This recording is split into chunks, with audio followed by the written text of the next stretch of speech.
Well, I don't, here's the thing. The Department of Justice is under orders from Congress to release the entire Epstein file. They released 3.5 million documents, and they've withheld 3 million documents. So about half of all the documents have not been released yet. Of the 3.5 million documents that have been released, I probably had the opportunity to review maybe 30 or 40 of them. Okay, so this is going to be an extremely time-consuming and painstaking process. The Attorney General and the Department of Justice have said that this process was something that was completed by them back in July. These materials could have been released long ago, but they're just being released now.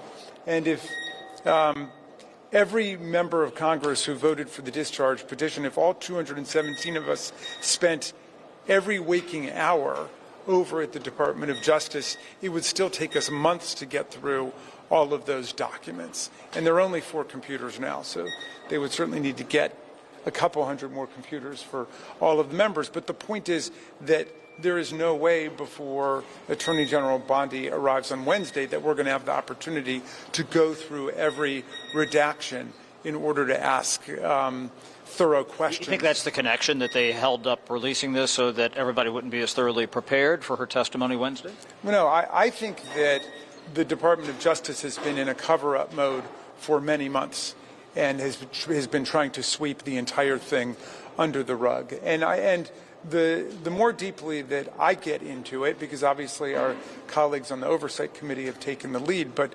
judiciary plays a very important role because we oversee the Department of Justice. But the more that I've gotten into it, the more I believe that the survivors here, the victims who are now active citizens for justice, really are leading the way. And we need to be having hearings with the survivors to hear from them about their experiences so they can explain what happened and so they can begin to set forth a theory of what took place. We need to be investigating the money. We need to be investigating the organizational hierarchy. There's no way you run a $1 billion international child sex trafficking ring with just 2 people committing crimes, Jeffrey Epstein and Ghislaine Maxwell. No way. It doesn't work like that. So we need to figure out what other conspiracies were involved, what other co-conspirators were involved. And I really do believe that listening to the survivors is going to be our pathway through this nightmare.